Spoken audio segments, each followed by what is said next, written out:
Sir direct परत घ्या.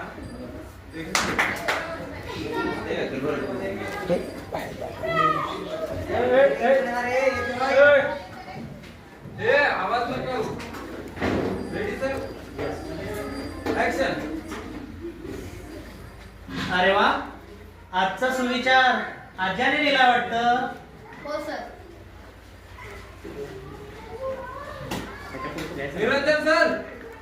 समोरचा डायरेक्ट.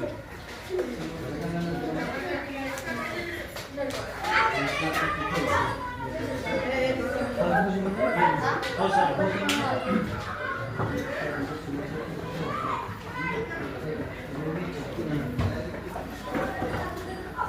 रेडी. तू उभाच राहा. आर्या तू उभाच राहा. ऍक्शन. हा सुविचार तू कुठे वाचला किंवा ऐकला? सर माझे बाबा नाही का दररोज हे सुविचार म्हणतात, म्हणून मला या सुविचारचा पत्ता लागला. ओके. दुसरा. डन.